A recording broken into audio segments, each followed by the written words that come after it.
West Asia is one of the most vital geographies in the world, not just because it holds the key to the energy security of most of the world, but also because of its religious and cultural importance. And escalating tensions between Iran and Israel has once again put the spotlight on this region, with the biggest question being, who are the real players in West Asia? Let's decode.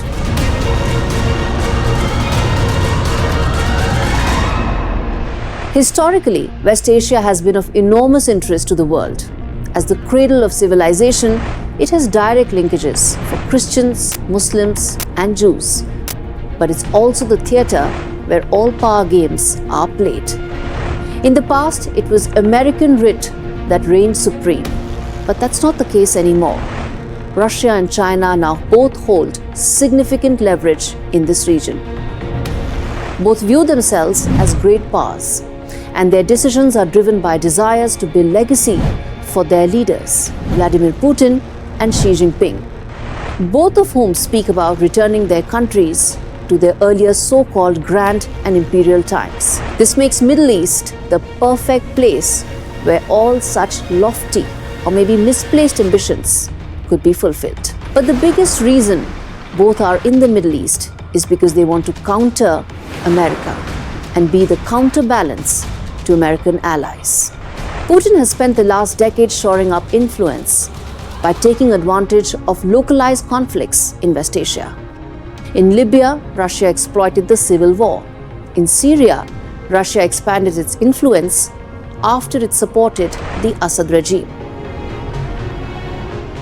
And post-US withdrawal from Syria in 2019, Russia has fortified its presence further by helping the Assad government to regain control of a large part of the country. So much so that Russia now operates 2 military bases in Syria. In Egypt, Russia has held joint military drills and helped construct a nuclear plant, which has entrenched its presence further. Now, Putin's biggest competition for influence in West Asia is not America, but the Chinese president, who also fancies himself as the biggest power broker in this region. In August 2023, China brokered rapprochement between bitter rivals Iran and Saudi Arabia, and it's trying to be a neutral party in the Israel-Hamas conflict, in the hope that it will be able to resolve the most contentious issue on the planet. In the last decade, China has greatly improved its ties with Iran. That's one of the reasons why it feels it can possibly broker peace between Iran and Israel. And it hopes to emerge as a pole to both US and Russia. China is now Iran's biggest trading partner, buys almost 90% of its oil exports, and provides it the much-needed lifeline to Tehran against US sanctions. Iran is also buying Chinese surveillance equipment to police its people. Using its Belt and Road Initiative, China has built deep economic links with all major economies in the region: Israel, UAE, Saudi Arabia, and of course Iran. So much so that it's now the biggest trading partner for these countries, beating America.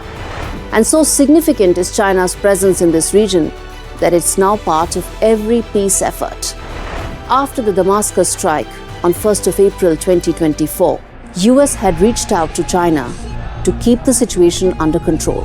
Anthony Blinken told his Chinese counterpart that escalation is not in anyone's interest, and countries should urge Iran not to escalate. But this wasn't the first time. In late 2023, as Houthi rebels attacked commercial shipping lines in Red Sea, US had dialed China to use its leverage to rein in the attacks. Clearly, it's not just America versus Russia, or America versus China. It's even China versus Russia. And in the midst of these power battles, with no major power wanting to cede space to another, this leaves this region perpetually at risk of witnessing flare-ups as nations look to score points, then settle long-pending issues.